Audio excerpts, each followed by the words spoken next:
Ich laufe durch die Nacht. Unter mir der knirschende Schnee und ober mir der Nachthimmel. Getragen von Wut und Verzweiflung bahne ich meinen Weg durch die Stille der eisigen Landschaft. Getrieben von einem unbändigen Zorn und von Angst. Hier halte ich nun dieses Bündel in meinen Händen und weiß nicht wohin. Ich weiß nur, ich darf nicht aufgeben. Ich muss weitermachen. Wohin soll ich mich wenden?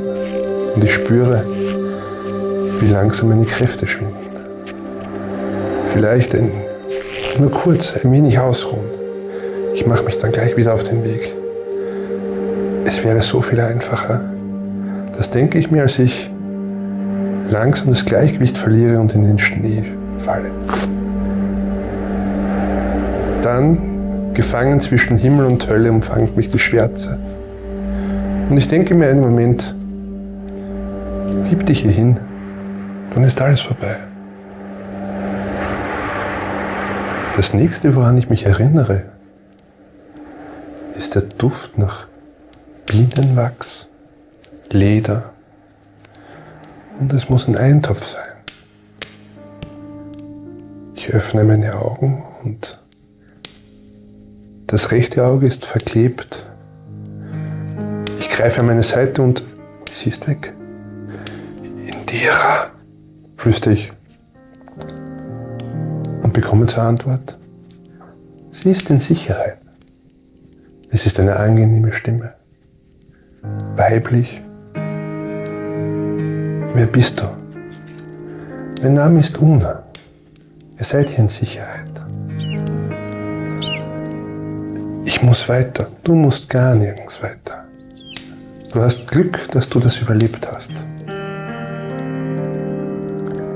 Und dann fragt sie mich, siehst du mich? Und ich antworte ihr, wie durch einen Schleier.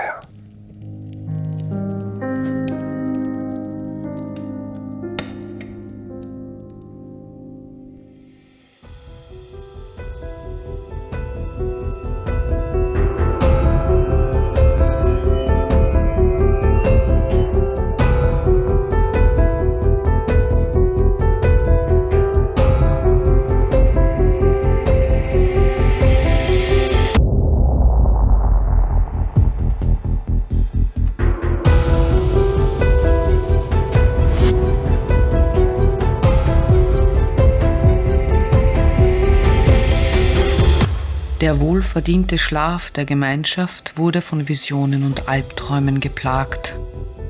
Davon getrieben stürzte sich manch einer unüberlegt in die Gefahren, die außerhalb des Jagdschlosses lauerten, wie die unerbittliche Kälte des Winters und die Kreaturen jenseits der Mauer. Ein wenig Glück und der Zusammenhalt der Gruppe bewahrte die Gefährten vor Schlimmerem. Und doch endete diese kalte Nacht mit einer rätselhaften Botschaft eines grimmigen Winterwolfes. Es ist mitten in der Nacht tatsächlich, sogar erst Anfang von mitten in der Nacht, könnte man sagen. Ja, bevor Cleon wieder zur Sprache kommen wird, muss er zuerst seinen zugefrorenen Schnabel ein bisschen auftauen. Also er wird mit Gestikulieren, mit Gesten um einen möglichst tiefen Becher bitten, mit warmer Milch und dann...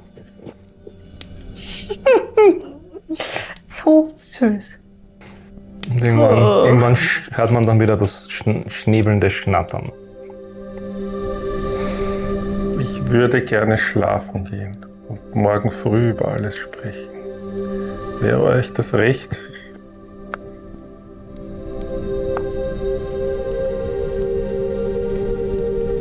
Ich starre in meinen Heferl mit der Milch und bin einfach nur komplett fertig und in Gedanken und kriege das alles nicht mit.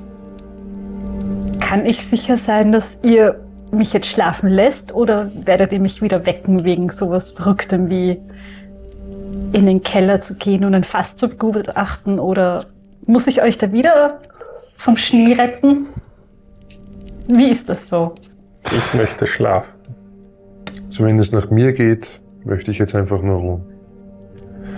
Aber ich muss ganz ehrlich sagen, sonderlich sicher fühle ich mich hier nicht. Aber was habt ihr denn da draußen im Schnee gesehen? Warum seid ihr denn da rausgelaufen? Ja, vielleicht sollten wir das nicht. Vielleicht sollten wir das nicht hier in der Küche besprechen. Also, mich müsst ihr euch keine Sorgen machen, sagt die Dunda. Halblingsdame, die... Wir haben hier schon genug gestört. Flüstere ich euch zu. Dürften wir uns die Getränke mit aufs Zimmer nehmen? Ja, natürlich. Macht ruhig. Will noch jemand Nachschlag? Ja, bitte. Sie nimmt ihren langen Schöpflöffel und geht bei euch vorbei und füllt nochmal nach. Ist es einfach eine heiße Milch? Mit Rum, also mit Rum. einem...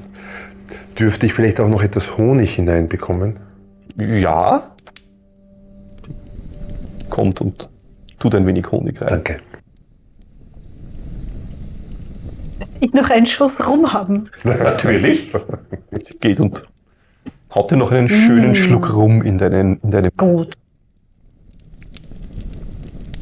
Na ja, dann husch husch, raus aus meiner Küche, sagt sie. Droht so ein bisschen mit ihren Schöpflöffeln, aber es ist halt Spielerisch mit dem kleine Ja, Halbwachsdame. Das werde ich dann mitkriegen und ich werde wohl gehen. Ja, die anderen, die ja noch immer in dieser Küche teilweise liegen oder jetzt sitzen und auch was trinken, die Küchencrew, könnte man sagen, schauen auch ein bisschen erleichtert aus, wenn ihr dann endlich aus der Küche verschwindet. Und ihr seht, der Zwerg, der am Beginn dieses Abends den Hauptmann der Wache geholt hat, der schaut schon ein bisschen grantig mittlerweile auf euch und legt sich sofort auf seinen Platz, wenn ihr weg seid. Ich denke, am Weg zu unserem Zimmer wird Fabuland nicht umhin kommen, deinen Zustand zu bemerken, Valkyrie, und dich wahrscheinlich kurz ansprechen. Valkyrie, alles in Ordnung? Brauchst du etwas? Das ist okay.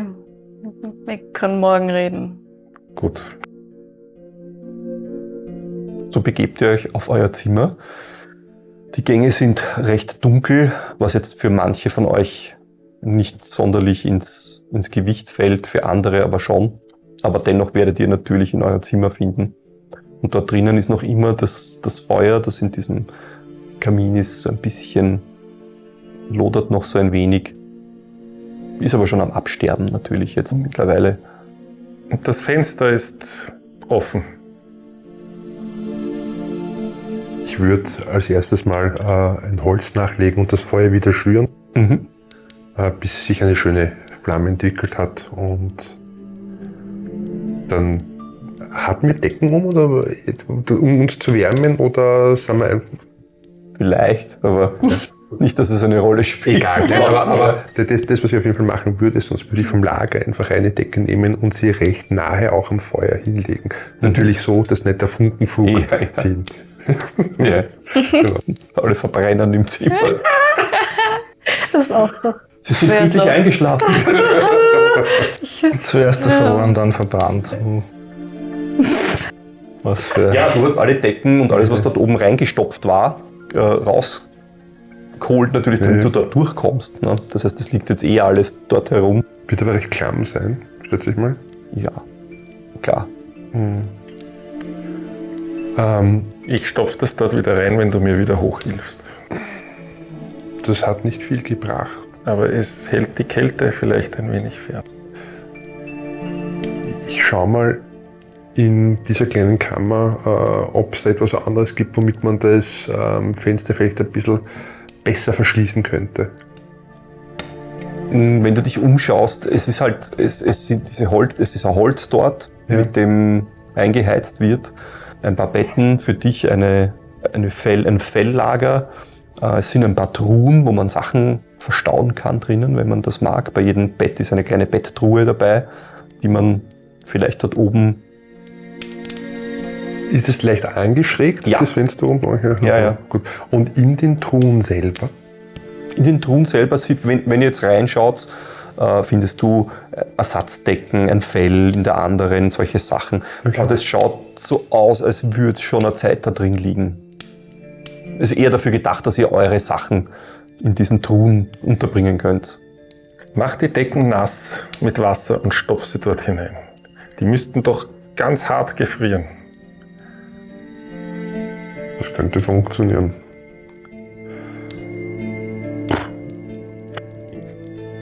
Nur ich möchte jetzt nicht noch einmal die Bediensteten um Wasser anhauen müssen. Oder gibt es einen Topf da bei der Feuerstelle auch?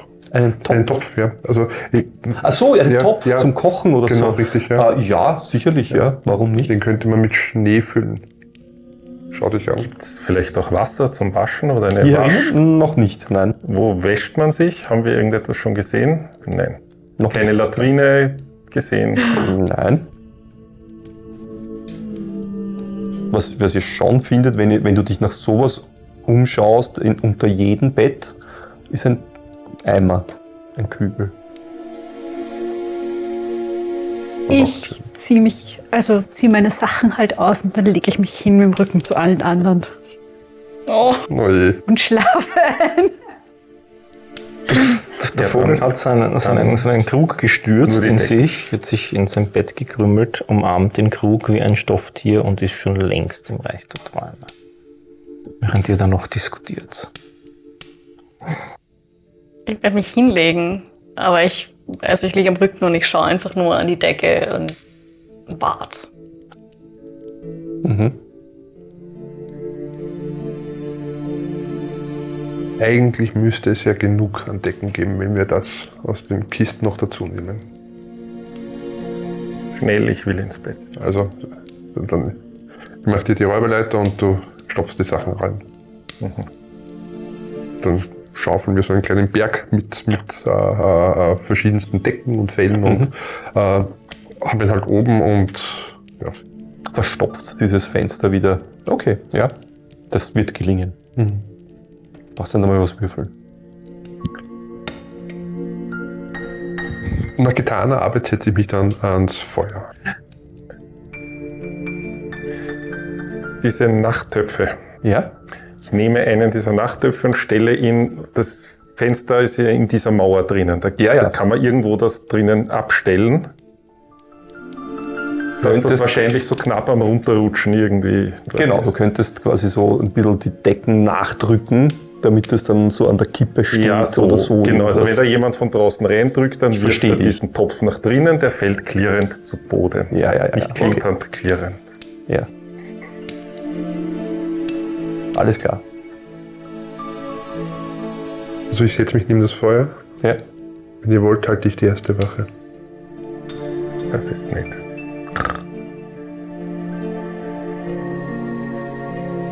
Ich glaube, du bist der Einzige, der die Wache halten wird.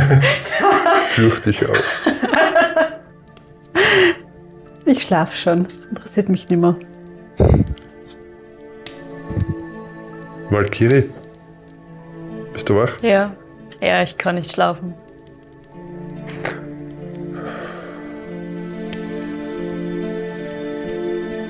Wenn mir irgendetwas passiert,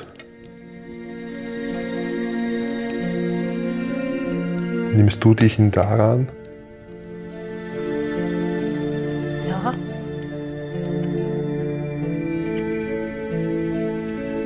In Vira. Ja, natürlich. Wo ist sie? Sie ist zu Hause beim Elchclan, aber dort ist sie auf Dauer nicht sicher. Wieso?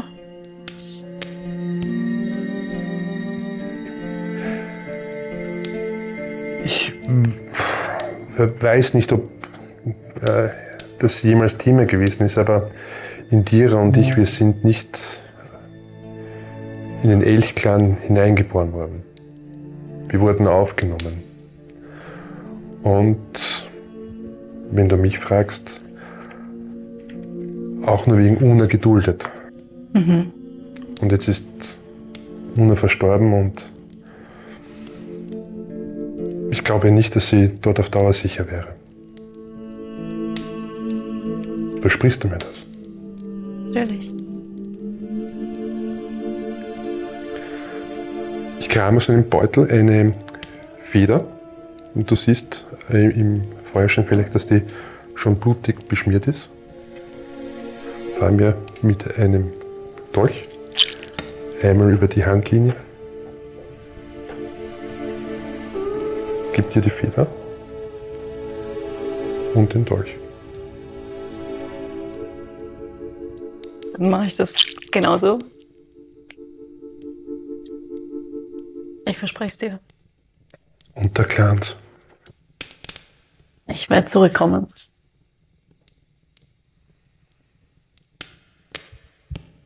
Dann, wenn mir was passiert, wirst du dann weiter nach Venja suchen. Das verspreche ich dir. Ich habe von ihr geträumt, ich habe sie gesehen, sie war da. Wann ist Venja verschwunden? Vor 2,5 Monaten oder so. Ist einfach weg. Aufgebrochen oder ist sie... Hat es... Nein, das kann nicht sein. Sie wird nie gehen, ohne was zu sagen. Ist sowas passiert? Und weißt du, in welche Richtung sie aufgebrochen ist? Ja, die Spuren deuten auf da in dem Wald. Deswegen bin ich jetzt auch hier, sonst wäre ich nie mehr hergekommen. Irgendwo da in der Nähe.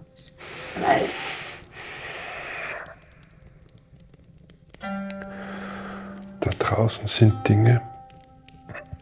Ich weiß nicht, ob die schlimmeren Monster hier in dieser Festung sind, in diesem Schloss, oder da draußen durch den Wald hirschen und pirschen. Hast du was gesehen? Ein Winterwolf.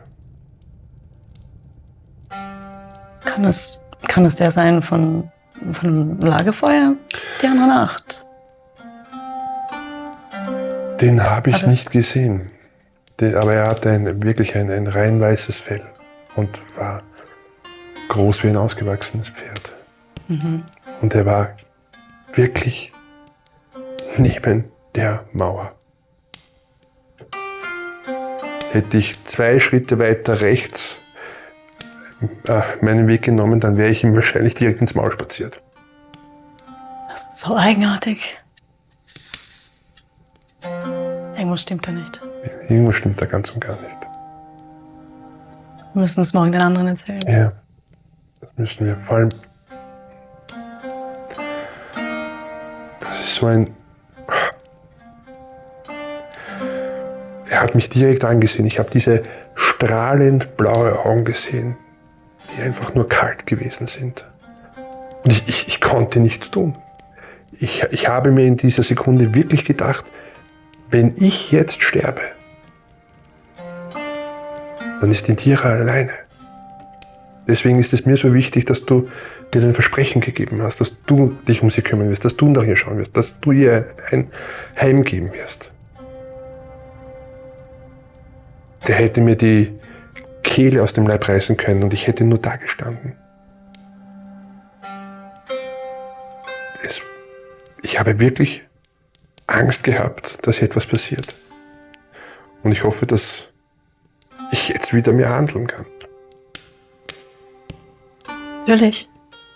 Ich danke dir. Du weißt gar nicht, was mir das bedeutet. Und ja, ich verspreche dir, bei allem, was mir heilig ist, dass wenn dir etwas passieren sollte, dann werde ich nach Venja suchen. Danke.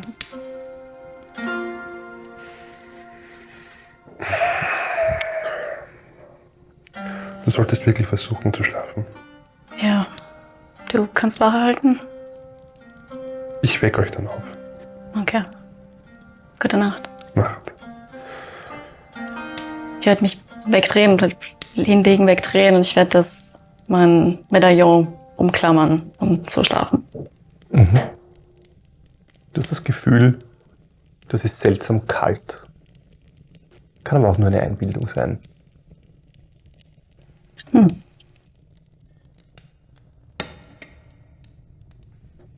Du hältst Wache. Ich hält Wache. Also, Bix. Du hast dich rübergedreht. Endlich Schlaf. Die Felle sind weich. Die Wolldecke ist akzeptabel warm, die über dir drüber liegt, und du drehst dich rüber und liegst entspannt auf diesem Baum, Ast, Gabelung. Schaust nach unten, du liegst in dieser dem Wind abgewandten Seite des Baumes, entspannt siehst deine Pfoten, die so ein bisschen links und rechts von diesem Ast runterhängen. Dein Kopf ruht entspannt auf deinen Läufen. Der Sturm tobt rund um dich herum, aber dein Fell ist warm, es ist weich, es ist angenehm. Und tief unter dir siehst du einen riesigen weißen Wolf, der ganz langsam Bahnen zieht rund um dieses seltsame Steinding, das da mitten im Wald steht. Meine Immer Haare wieder. stellen sich auf. Ja, aber du weißt, da oben bist du in Sicherheit. Und du weißt auch, es ist noch nicht so weit. Noch ist es nicht so weit. Und aus deiner Kehle kommt ein entspanntes, fast wie ein Schnurren. Du schließt die Augen. Der Sturm um dich herum tobt. Aber es ist irgendwie auch angenehm und einschläfernd. Mhm. Du hältst Wache. Genau. Hast du eine Erschöpfungsstufe? Noch nicht. Noch nicht, okay. Mach mir einen Konstitutionswurf, bitteschön, einfach ganz normal. Ja.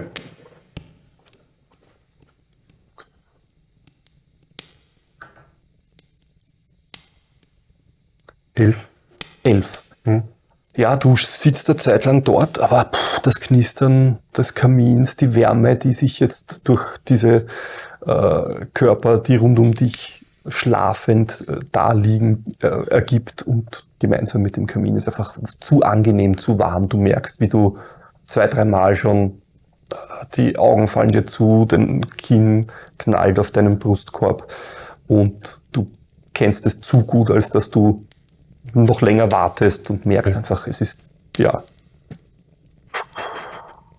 es ist nichts passiert übrigens. Es ist, Also ich stelle mich in den Raum und versuche möglichst leise zu sein, dass ich nicht alle aufwecke und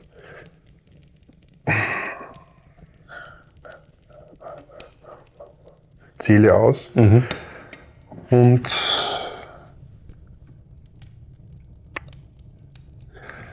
gehe zur Pix und rüttel, Pix, du bist dran. Ich knurr dich nur ein bisschen so. Komm, Wie so ein grantiges Katzengrollen klingt das ein bisschen. zerfleisch mich jetzt nicht, aber komm, du haltest jetzt Wache. Wirklich, Ich habe doch gesagt, lass mich schlafen, weck mich nicht mehr auf. Pix, es ist deine Wache jetzt. Ist es schon früh? Können wir aufstehen? Nein, wir können noch nicht aufstehen. Okay, dann schäle ich mich raus und schau kurz so. Wie spät ist es? Wie lang noch? Bis morgen?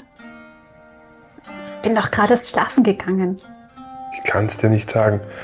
Ich sehe kein Licht. Es ist finster und ich weiß es nicht. Schon gut. Leg dich ruhig. Schlafen. Danke. es dauert tatsächlich nicht lang, bis du weg bist. Und du stehst dann, Ich sitze eigentlich beim Feuer und setzt dich auch zum Feuer hin. leg immer, ja, dort liege ich eh schon und leg halt nach, aber sonst mache ich nicht viel. Okay. Ich setze mich halt auf, dass ich nicht einschlafe. Also du willst schon nicht einschlafen. Ja, das schon. Okay. Ja, dann irgendwann merkst halt auch du, es ist super angenehm. Du kannst mal einen Konstitutionswurf machen. Natürlich auch du.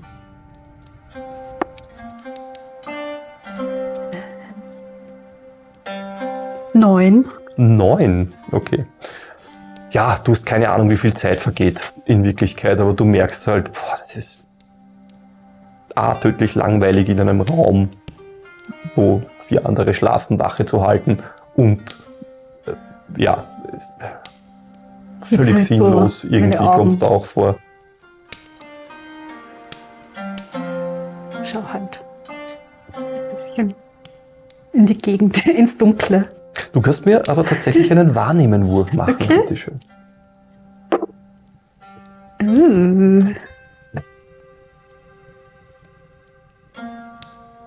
25. What? Bix Adlerauge. Klein, aber oho. Nein, eher Bix Luchsohr tatsächlich, weil du sitzt so, du bist schon so ein bisschen schläfst schon fast ein. Ja, hast du das Gefühl, so, es ist sehr angenehm und so. Und dann hörst du aber ein Geräusch.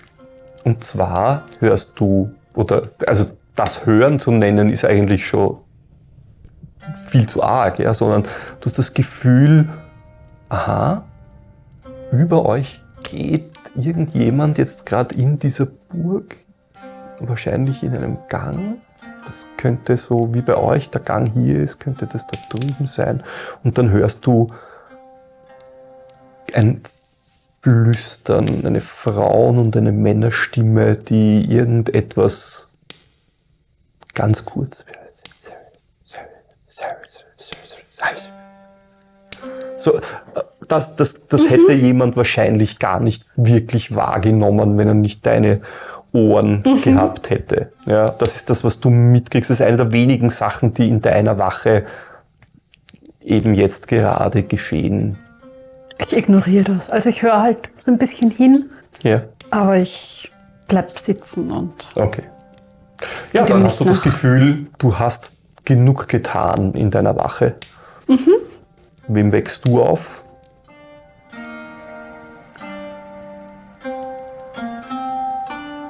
wer ist mir am Alle liebsten? schauen bitte. Wer dir am nächsten ist? Ja. Schauen wir mal, warte. Der Fabuland. Ja, der kann. Es ist eine gute Übung für ihn, für das Abenteuerleben. Dann gehe ich leise zu ihm und berühre so seine Schulter. Fabuland. Aufwach. Du bist dran. Du bist dran. Ist schon Mittag. Fast. Bisschen noch. Und dann. Ach so, du bist. Ja, was ist Wache los? halten. Du bist Ach dran. so. Und dann gehe ich schon wieder Richtung Feuer und leg mich hin und ziehe schon die Decke über meine Schultern. Zufrieden. Ja, du bist. Ja, Fabuland ist ja. Es ist ja trotzdem alles toll. Auch Wache halten ist toll. Die ersten 5 Minuten. Die ersten 5 Minuten. Und ein bisschen habe ich schon geschlafen. Also traf ich so ein paar Decken um mich und setze mich mal zum Feuer und bin sicher mal eine halbe Stunde begeistert, kleine Hölzchen ins Feuer zu legen und zu schauen, wie die verbrennen. Türme aus Holz zu bauen, die dann auch brennen und umfallen. Und ich versuche schon zu hören. Bitte schön, Eine dann mach relativ einen Wahrnehmen. Zeit mit dem Feuer. Darf ich mir Würfel ausborgen?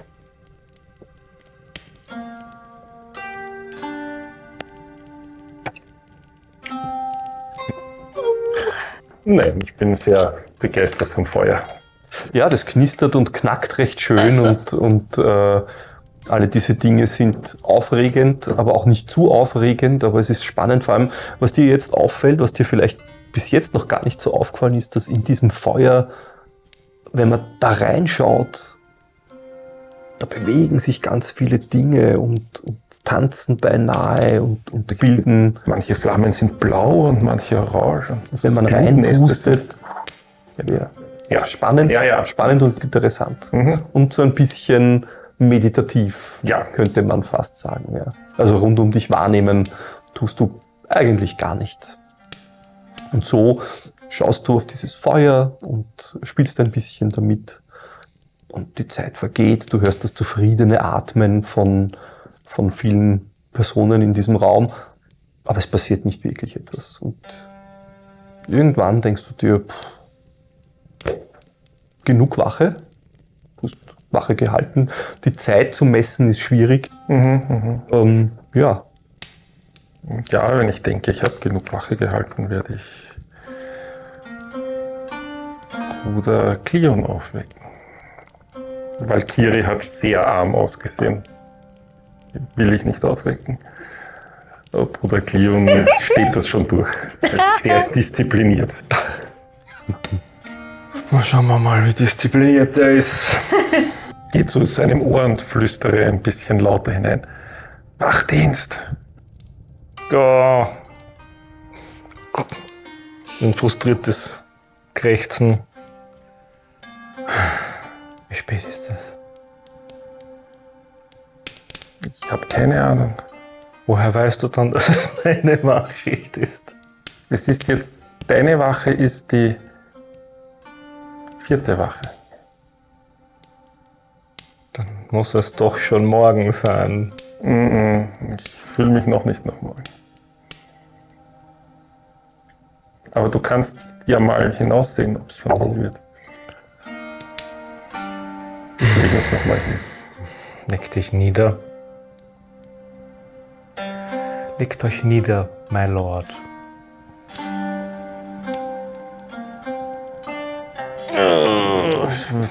Leon wuchtet sich hoch. Ja. Schaut einmal zum Fenster rauf. Unveränderte Situation. Finster. Es ist finster, es kann aber auch daran liegen, dass da einfach viele Decken drin stecken. Und ein Eimer balanciert an der Kante.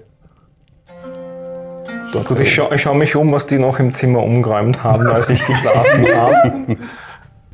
Und dann werde ich mal zur Tür gehen, vorsichtig und leise, und mal lauschen, ob im Schloss schon Ja, mach Aktivität begonnen hat. Ja, also derisch wie alle anderen. Was sind das? Ja, 3. 3. Hervorragend. Ja. Vielleicht liegt die Absenz von Geräuschen darin gelegen, dass einfach keine Geräusche da sind. Man Oder weiß dass es Raben nicht. keine Ohren haben. Oder Ja, genau. dass du keine Ohren hast. Ja. Aber es ist recht leise da draußen. Also es ist, du hast nicht das Ich Gefühl, glaube, wir dass werden da schon... bis Mittag wach erhalten. Die Ist denken, alles okay? Das ist keiner holen, wir werden einfach nur warum da macht ihr denn bleiben. nicht beim Frühstück? Genau. Gut, nichtsdestotrotz wird Cleon pflichtbewusst zumindest sein Übergewand anlegen, sein Schild und sein Schwert nehmen und sich zum Feuer setzen. Ja. Und die vergangenen Abende reflektieren, in ein Gebet versinken und in eine Art Meditation versinken. In der Hoffnung, dass er sich nicht dabei wieder in den Schlaf meditiert. Und nachdem er schon die 4. Wache ist und man ihm nicht gesagt hat, wer schon alle Wache gehalten hat, könnte das für einige ein böses Erwachen geben. Schauen wir mal. Ja, mach einen Konstitutionswurf einfach mal, um zu oder schauen. ob ich mir denke erst. Das sind 15. 15, ja, kein Problem. Du hast sogar in all deinen Wachen, die du bis jetzt schon gehalten hast, so ein bisschen ein Gefühl für die Zeit, wie lange du quasi Pflicht hast, Wache zu stehen. Und am Ende deiner Wache, wo du dann merkst, so gut, jetzt schon langsam wird es für mich auch unangenehm, kannst du den nächsten wecken. Bevor ich den nächsten wecke, gehe ich aber nochmal zur Tür und mache vorsichtig die Tür auf Ja. und schau mal auf den Gang hinaus. Es ist stockdunkel noch immer. Und niemand zu sehen, keine... Nichts und niemand zu sehen. Ja, wenn du die Tür aufmachst, kannst man nochmal einen Wahrnehmenswurf machen. Warum nicht? Ja, warum nicht? Warum nicht? Das ist jetzt eine natürliche 20 und Natural somit bin ich auf epischen 21. Ist wurscht. Was viele nicht wissen, es gibt ja eigentlich bei Skillchecks gar keine Natural 20, aber das ist mir egal. Es gibt Natural 20s bei Skillchecks. Also und 21 ist ja auch ziemlich gut. Wenn du rausschaust, ja, ist es bei dir auch, du siehst ja im Dunkeln auch nicht besser Nein, als ein Mensch. Nein. Ja, und du schaust halt raus und es ist wirklich dunkel. Aber wie du so rausschaust, vielleicht hilft es, dass das Knacken des Feuers jetzt nicht mehr in deinen Ohren ist oder das Atmen deiner Zimmergefährten. Aber du hast das Gefühl, auch du hörst jetzt so ein und dann noch von Schritte, von vorsichtige Schritte von mindestens 2 Personen, würdest du sagen. Und dann hörst auch du eine männliche Stimme, die irgendwas flüstert und eine weibliche Stimme, die darauf antwortet. Aber auch du kannst, es ist zu weit entfernt. Es ist so ein anderes Stockwerk und so. Es ist ein anderes Stockwerk. Also du kannst keine Details feststellen, aber schon alleine der Faktor, dass du überhaupt etwas gehört hast, ist eigentlich ein Wahnsinn. Na gut, ich werde jetzt meine Kameraden nicht im Stich lassen, um das nachzuforschen, aber es gibt mir die traurige Gewissheit, dass es noch nicht morgen ist. Und dann werde ich halt einmal schauen. Also nachdem der Fabulant hat mich aufgeweckt, das heißt, der fällt weg. Aber Nicht die Pix. die Kiri. Ich wecke die Kiri auf, beschließe aber, will nicht mehr nachschlafen. Ich habe als einziger durchgeschlafen bis jetzt. Ich bin eigentlich nicht zufrieden. Ich werde dir Gesellschaft leisten. Es ist nur allein einfach unerträglich momentan. Natürlich, ist kein Problem. Zieh mich mal an, während die Kiri sich auch fertig macht. Ja, und ich gehe dann hier zum Feuer, falls da noch Platz ist, wo du ja liegst, dass ich dich nicht störe. Naja. Das machen wir nicht. Ja. Ist okay, solange ich es nicht mitkriege, macht's alles, was ihr wollt. Mitsamt den Fällen. Nein, kann man einfach rüberziehen, oder? Muss man gar nicht Thema so. Wie so ein Hundebett. Ja, genau, so ein Katzenplatz. Nein, also ich lass dich in Ruhe, du darfst weiter schlafen. Ist irgendwas passiert? Es wird geflüstert. Okay. Es sind flüsternde Stimmen und Trappeln im Haus zu hören, aber in oberen Stockwerken. Aber es ist heimliches Getrappel, nicht Aktivität von Küche oder anderen Bewohnern. Aber sag,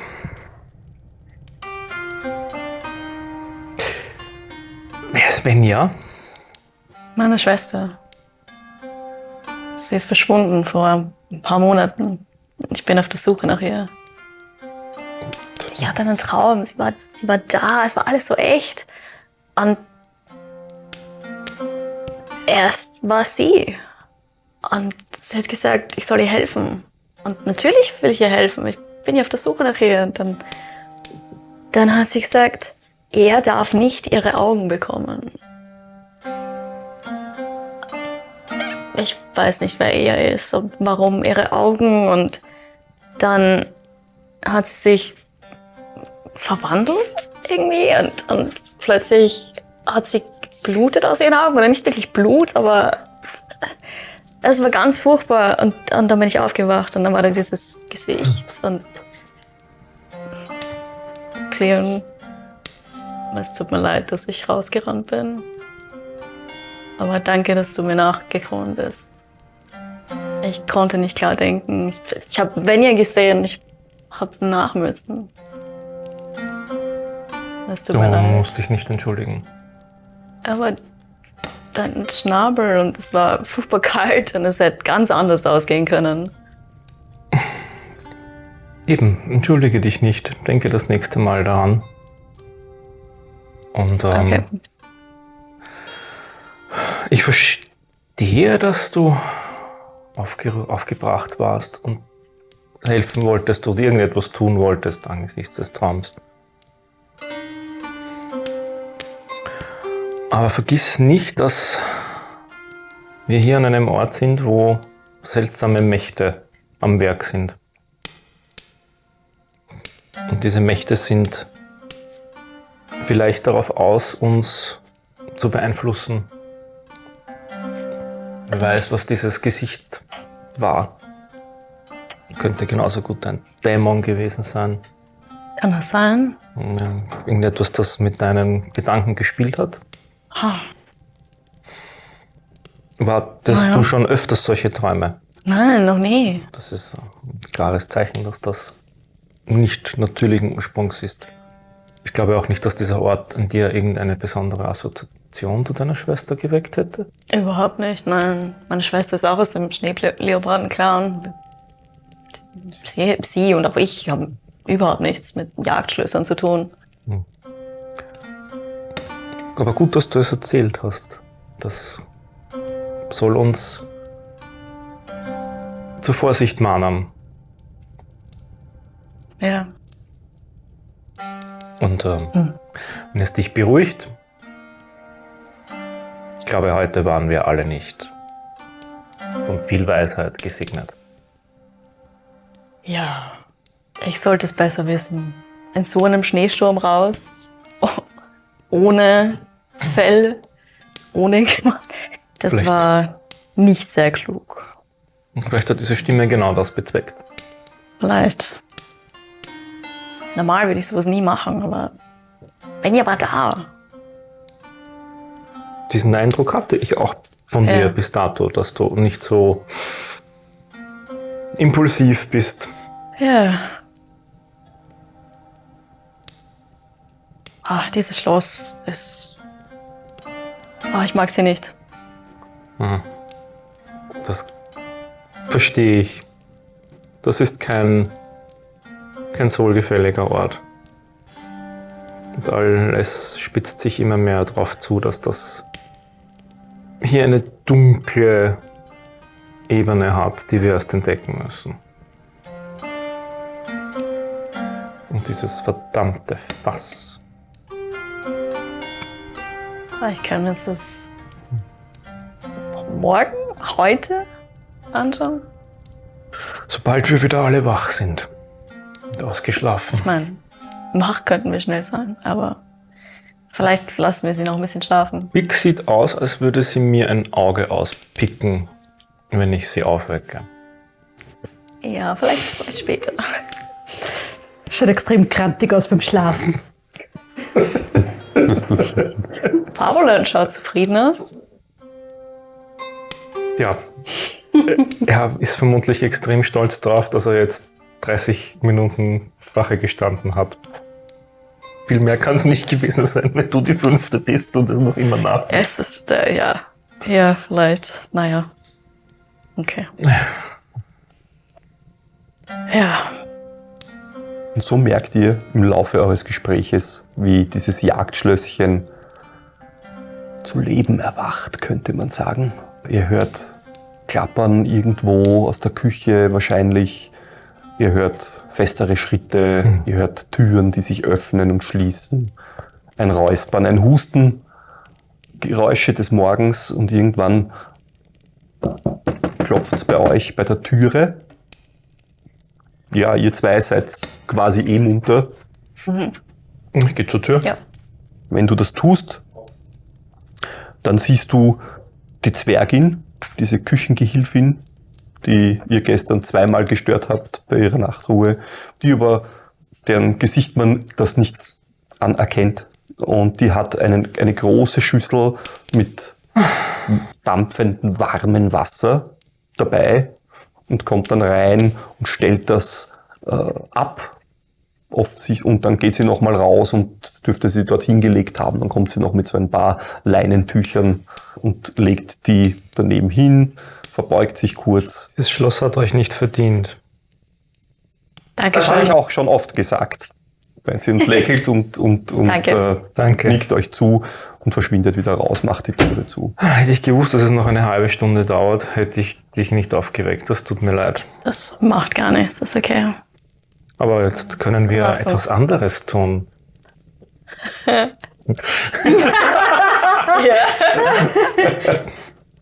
Be my guest.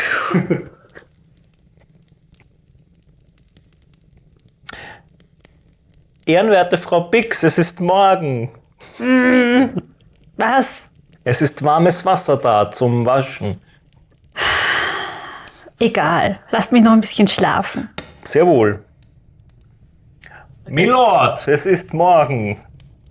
Ein Polster kommt dir entgegengeflogen. Ja, du wachst auf durch diese Geschichte, das ist eh klar. Ne? Und ein zweiter Polster hinterher. Und hör auf mit diesem Milord.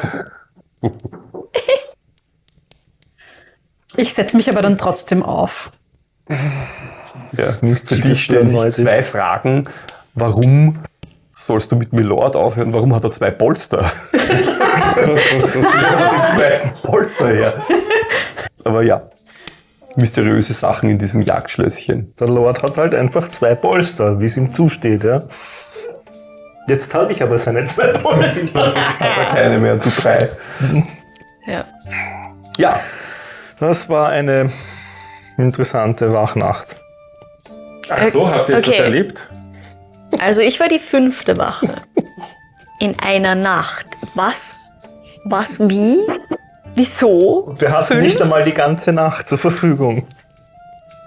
Was?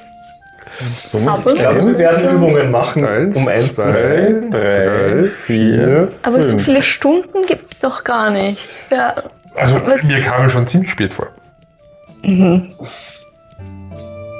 Egal, wichtig ist, Ja, es ist also morgen jetzt ist es. und jeder hat eine halbe Mütze Morgen. voll Schlaf zumindest bekommen. Es ist warmes Wasser da. Oh, Wir können das ist uns- aber fein. Warm. Ja, Das ist gut. Waschen. trotz morgen unserer Bemühungen einen- hat die Küchencrew noch nicht, also haben die Bediensteten der Küche noch nicht beschlossen, uns entweder im Schlaf zu erdolchen oder uns mit kaltem Wasser zu bedenken, sondern haben uns heißes Wasser hergebracht. Wir verdienen sie nicht. Wir werden ihnen Dank und Anerkennung entgegenbringen. Und dann wieder in den Keller schleichen und das Fass aufmachen. Sollten wir nicht zuerst noch mit dem Souverän reden? Zuerst wird uns vermutlich der Wachhauptmann fragen, wo wir, gegen welche Verlieswand wir angrenzt sind, was wir gestern aufgeführt haben. Und dann vermutlich der Souverän fragen, gegen welche andere Wand wir gelaufen sind. Und wenn wir Glück haben, wird er uns nicht rauswerfen. Er wird uns sicher nicht rauswerfen. Und zweitens, wir sollten erst alles zusammentragen und uns eine Gesprächsstrategie überlegen, bevor wir mit dem Souverän sprechen. Ich finde das ausgezeichnet, mein Lord. Ihr werdet die Verhandlungen übernehmen. Zuerst müssen wir noch klären, was ist eigentlich passiert. Wieso seid ihr in den Schnee hinausgelaufen? Wieso habt ihr mich so oft geweckt? Ich habe ein Gesicht gesehen, ich habe es gerufen. Und das hat in unser Zimmer geschaut und dann ist es verschwunden und ich habe es draußen um die Ecke gesehen. Aber wie ich dann draußen war, war da nur noch Schneesturm und ich habe nichts mehr gesehen. Ich bin eigentlich hinausgelaufen, weil Valkyrie so fast in Panik ist es mir vorgekommen, hinausgelaufen ist. Ich wollte sie nicht alleine lassen. Ich weiß, ich bin keine große Hilfe, aber ich wollte sie wenigstens nicht alleine in den Wald laufen lassen. Das Gesicht, Danke. was du gesehen hast, wie sah das aus? Dunkel, es war wirklich dunkel. Leider.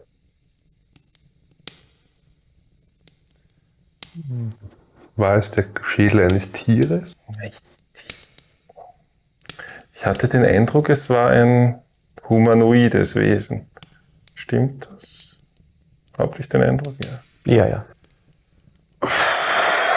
Also, ich habe es Cleon schon erzählt. Ich hatte einen Traum. Vielleicht auch mehr als das. Ich habe noch nie so einen Traum gehabt. Es war meine Schwester Venja. Die ist einfach da gestanden. Und ihr müsst wissen, sie ist verschollen. Ich suche sie, deswegen bin ich hier. Und sie wollte meine Hilfe. Und es war so echt. Und dann hat sie gemeint, er darf nicht ihre Augen bekommen. Er darf nicht Ja, ihre Augen bekommen. ihre Augen bekommen. Ja. Du weißt nicht, wen sie Nein, gemeint. nein, überhaupt nicht. Ich weiß nicht, was das soll. Und dann haben sich ihre Augen verändert und Blut oder irgendwas ist aus ihnen herausgekommen. Und dann hat sie sich verändert und ich denke mal, das ist dann das Gesicht gewesen, das du gesehen hast. Aber das war nicht mehr sie, aber zuerst war es sie.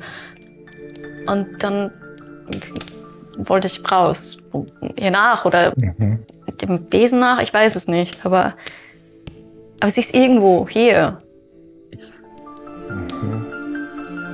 Bist Also das Gesicht. Ist das wahrscheinlich, dass sie genau hier ist und dass sie weiß, dass du hier bist?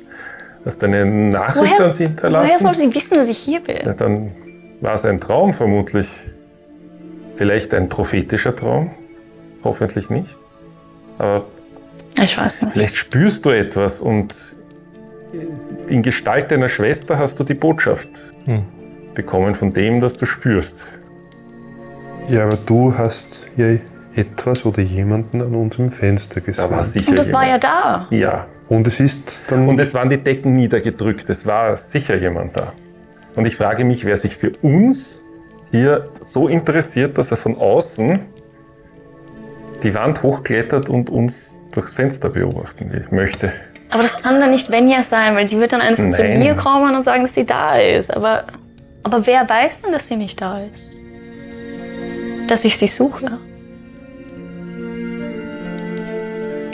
2 Möglichkeiten. Derjenige, der, wie soll ich sagen, der sie unter Gewalt hat. Der Wolf-Clan. Oder ein Wesen, das in der Lage ist, deine Gefühle und deine Gedanken zu sehen.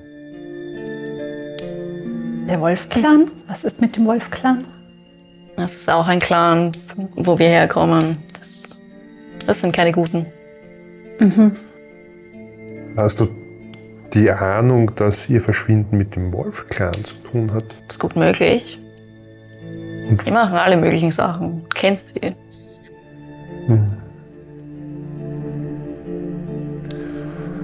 Also,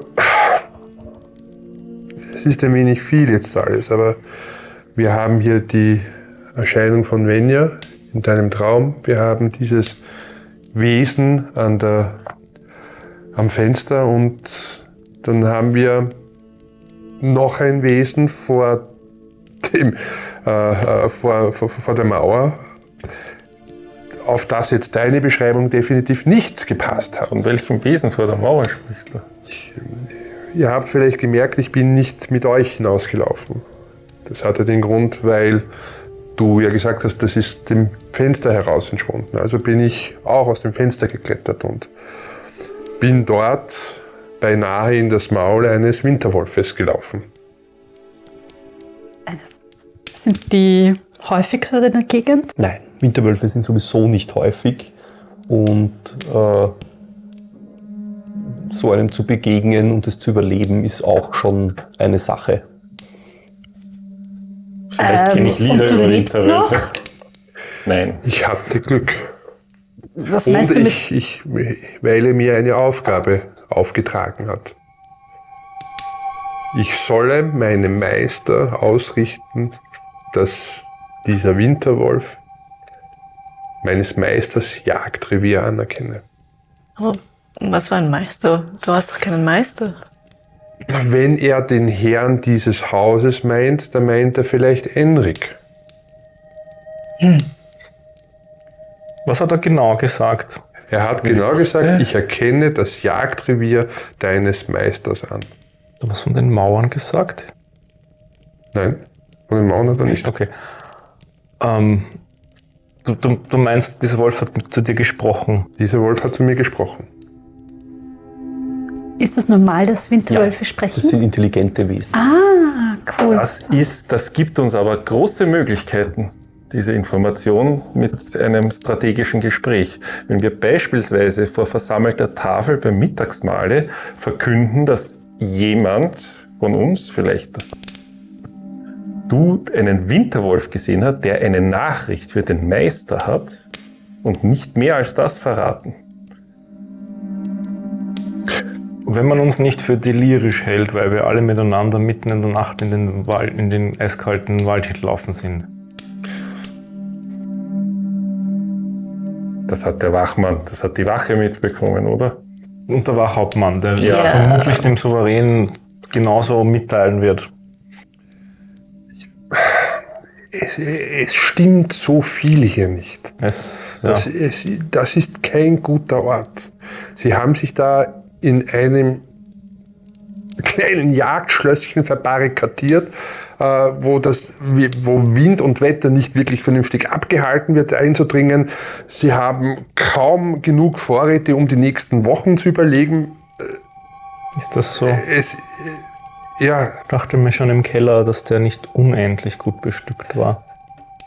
die Menschen verschwinden. Also nicht nur, dass sie zum Teil fahnenflüchtig werden, aber auch Wendel. Und ich kenne Wendel von früher. Das war ein Soldat, der zu seinem Wort gestanden hat. Und wenn er eine Aufgabe angenommen hat, dann hat er diese auch erfüllt. Und hätte das seinen Tod bedeutet, hätte er diese erfüllt. Das hat er von all seinen Männern erwartet. Also du glaubst nicht, dass er einfach auf und davon ist? Also nicht der Wendel, den ich kenne. Das ist gut zu wissen. Ich würde jetzt einmal davon ausgehen, dass wir es mit einem Phänomen zu tun haben, nicht gleich verschiedene. Dass all das in einem Zusammenhang steht. Vielleicht Venja ausgenommen. Aber dieses Stolz Samu mit seinem Verhalten, die rausgerissenen Kehlen, die Wölfe, die uns überfallen haben und jetzt den Winterwolf. Vielleicht ist deine Schwester über den Wolfsclan auch noch in diese Sache verstrickt. Auch Linhards Kehle wurde herausgerissen. Ja. Und Rikus? Ja, ist auch. Ja. Gehen wir davon aus, es handelt sich um eine Präsenz hier. Eine bösartige Präsenz, offensichtlich uns feindlich gesinnt. Könnte es nicht sein, dass der Wolf nicht seine Lordschaft gemeint hat? Ich würde fast davon ausgehen, dass er nicht seine Lordschaft gemeint hat, sondern entweder Samu oder den, der Samu Die verflucht Präsenz, hat. die diesen Ort offensichtlich Er hat heimsucht. gesagt, wie hat er es gesagt? Deinen Meister oder Sag deinem Meister, dass ich sein Jagdrevier anerkenne. Meister? Das heißt, es deutet nicht auf einen Menschen unbedingt hin. Nicht zwangsläufig. Deinem Meister. Du. Deinem Meister. Aber das deutet auf einen Menschen. Warum sagt der Wolf deinem Meister? Ich glaube, dass er angenommen hat, dass ich im Dienste des Herrn hier gestanden bin. Aber so viele... Du hast uns jetzt noch nicht erzählt, was du gehört hast über den Samu, oder? Dass er jemanden... Ich habe euch, ich glaube nicht allen jetzt per se, ja, ich glaube, Also ich weiß nichts davon, dass Gut. der Samu jemanden die Kehle... gut, das mit der Kehle ist für mich auch neu, das kommt von Ephraim. Ich habe gehört von meinen Vorgesetzten im Orden, dass der Grund, warum sie hier sind, derjenige ist, dass Stolz Samu ein Mitglied des Haushalts des ersten Hauses angegriffen hat. Wie angegriffen? So So klein? wie dich? Hat er ihn gebissen? Auch in den Arm gebissen? Leid zugefügt. Was genau? Ich habe es nur schriftlich bekommen. Dass das der Grund ist, warum der Souverän mit seiner Familie nicht den Aufstieg von Kelon Prime mitgemacht hat, wie sonst, wie es seiner Stellung gebühren würde, sondern sich zurückgezogen hat hier an diesen Ort, um Gras über die Sache oder Schnee über die Sache fallen zu lassen. Das hat uns auch Evangelos erzählt. Das deckt sich ja grundsätzlich mit der Geschichte, die wir schon haben. Wie gesagt, mir war das mit der Kehle, der Dienstmarkt neu. Das war in der Baracke, ist das erzählt worden. Was ist erzählt worden? Dass eine Dienstmagd nicht nur attackiert, sondern umgebracht wurde. Allerdings eines anderen Hauses. Ja. Ja. Und Samu hat sie umgebracht. Samu habe sie umgebracht. Das ist das, was die Soldaten erzählen. Das ist sehr heikel. Samu ist der Erbe des Hauses. Er ist der einzige Sohn des Souveräns. Und da steht eine Menge auf dem Spiel. Deswegen wird er vermutlich auch nicht einfach eingekerkert und Dann ist das doch ganz klar. verurteilt. Hat dann Samu diese Wache umgebracht? Das schaut sehr danach aus. Das könnte man ja fragen, ob Samu jemals alleine war oder ob seine Leibgarde jederzeit bei ihm ist, Tag und Nacht. Ich glaube, grundsätzlich gehen wir jetzt mal davon aus, meiner Naivität, dass Samu als Person nicht für seine Handlungen verantwortlich ist, sondern etwas, das von ihm Besitz ergriffen hat. Aber das, was von ihm Besitz ergriffen hat, steht in Interaktion mit anderen. Es könnte genauso gut etwas mit den Wolfsruden zu tun haben, die sich ungewöhnlich verhalten, wie ihr festgestellt habt. Gut. Du bist doch ein Diener Souls, oder? Gibt es da nicht Rituale, die du vollführen kannst, damit dieses Wesen vertrieben wird? Wenn der Souverän und seine geschätzte Gattin den jungen Samu mir und meinen Fähigkeiten anvertrauen, dann wird es Möglichkeiten geben und ich werde alles in meiner Macht Stehende tun, um Samu von seiner Besessenheit zu retten. Das bedingt allerdings nicht unbedingt Samus Überleben.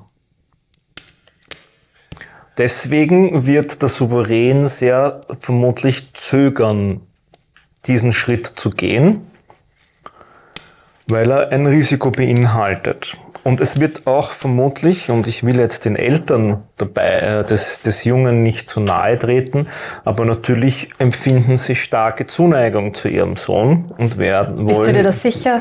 Hast du das Kind gesehen? Ich glaube, sie wollen nur das Beste für das Kind und das Beste ist nicht unbedingt immer das, was das Schlauste ist. Und ich muss hinzufügen, und selbst wenn sie ihn nicht mögen, sie brauchen einen Erben. Ihr sprecht immer dafür, dass das Hause Albrecht ohne Erben dastehen würde. Dabei ist es schon eine Sache, dass man Endrik als den legitimen Souverän anerkennt. Politik. Wie auch immer, das ist doch kein Leben, was der Junge hier führt. Aber es ist Gewinnzeit und darum geht es den beiden vermutlich. Sie haben hier Zeit und die Ruhe, alle möglichen Dinge auszuprobieren, unter anderem diesen tränkebrauenden Mann. Dann können Sie auch deine Rituale ausprobieren. Wir sollten schnell eine Lösung finden, weil ich hab noch zu viel vor, als dass ich mir hier in diesem Jagdschloss die Kehle von dem Jungen ausbeißen lasse. Aber das verlangt doch niemand von dir. Wir können uns überlegen, welche Handlungsmöglichkeiten wir haben. Ich persönlich würde jetzt zwei sehen. Erstens das Fass. Was ist nochmal mit dem Fass? Nun, du hast doch einen Luftzug bemerkt. Ja, und wir also- haben dieses Fass untersucht. Also irgendetwas ist hinter diesem Fass. Ja. Ob es ein Gang ist, ich weiß es nicht. Das ist das Es eine. ist, Und das andere ist, du hast eine Botschaft.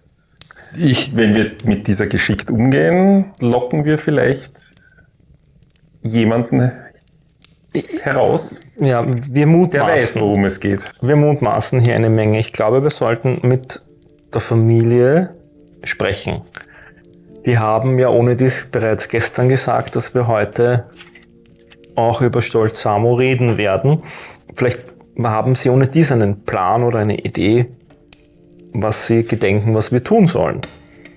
Ja, ich stimme dir zu. Wenn sie sagen, hey, es ist ja alles super, füttern wir dem Kind Drogen, bis er vielleicht irgendwann besser wird, werden wir vermutlich andere Seiten aufziehen müssen, auch im Interesse der Allgemeinheit. Also so ein dämonisches Gezücht, was daher kann nicht frei herumlaufen und Leute umbringen. Aber lieber Bruder Clio, deine Offenheit in allen Ehren, ein bisschen Strategie. Welche Information geben wir preis? Wie wollen wir vorgehen? Bevor ich in ein Gespräch mit dem Souverän hineingehe, würde ich gern eine Strategie überlegen. ich bin deswegen, Was erwarten wir uns von diesem Gespräch? ich bin deswegen hier und noch am Leben, weil ich einen Auftrag bekommen habe. Und die Ehre gebietet es mir, dass ich diesen Auftrag auch erfülle. Also, Ja, Das heißt, ich werde dem Herren des Hauses die Botschaft vermitteln. Ich muss davon ausgehen, dass er Endrik gemeint hat. Was spricht dagegen, zur Mittagszeit oder zum Frühstück anzukündigen, dass du eine Botschaft bekommen hast von einem Winterwolf? Und dann wartest du einen halben Tag und siehst, was passiert, wer sich an dich wendet und beansprucht, der Meister zu sein. Naja, ich gehe mal davon aus, dass wenn ich jetzt dann beim Frühstück erscheine und das in den Raum stelle, wird sich die Person angesprochen fühlen, die der Meister dieses Hausrats ist. und Was? sagen, ja, bitte sprich. Aber wir können das gerne tun. Nur ich glaube, da jetzt dann, ich werde keine Möglichkeit haben, diese Information lange zurückzuhalten. Nein, aber ich frage mich, ob es klug ist, die gesamte Information sofort preiszugeben. Wenn du vor gesamter Mannschaft verkündest, ich soll ausrichten, dass das Jagdrevier anerkannt wird, dann muss der Meister sich nicht mehr melden und kann still im Verborgenen sich über die Botschaft freuen. Wenn du diesen Teil der Botschaft noch geheim hältst, muss er aktiv werden, um diesen Teil der Botschaft zu bekommen. Und das könnte uns einen Hinweis auf den Meister geben. Gut, dir ist aber bewusst, dass wenn mich dann souverän Enrik ansprechen möchte, gut, dann sprich, dass ich ihm dann antworten muss. Genau, und das können wir vorher absprechen mit dem Souverän. Das wäre eine Falle legen. So viel hätte ich dir gar nicht zugetraut. Wieso nicht? Das wirkt sehr überlegt. Was denkst du, tun wir bei den ganzen Tag in diesen höfischen Spielchen? Es geht immer so zu. Ja, Okay. das ist noch harmlos. Oh, gut. Botschaften, Doppelbotschaften, falsche Botschaften. Gut. Es klopft an eure Tür. Endlich. Du öffnest die Tür. Draußen steht der Hauptmann der Wache, Herold. Meine, Schaut rein. meine Erleichterung verfliegt augenblicklich.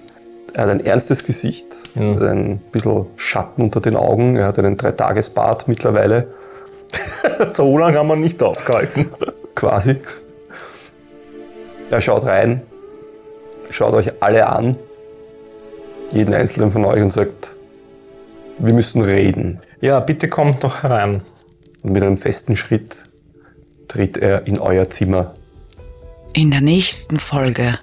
Du nimmst ihn so vom Bett hoch und stellst ihn quasi zack auf der anderen Seite runter und beginnst ihm. Also ihn rauszudrängen, Ja. und ist wirklich raus aus der Baracke und dann stoße ich ihn in den Schnee. Ja, Dich gefolgt von mir. er hat lange Unterhosen an, lange wollene Unterhosen, er hat ein leinernes Unterhemd an und das ist es eigentlich, ja, was der anhat. Und er stolpert rücklings aus der Tür raus, fällt am Rücken, schlittert ein kurzes Stück dort im Schnee, im zusammengepressten Schnee nach hinten. Hey, was soll das? Ein Lügner. Was soll Nicht das? Und hilfreich. er versucht sich wieder aufzurichten.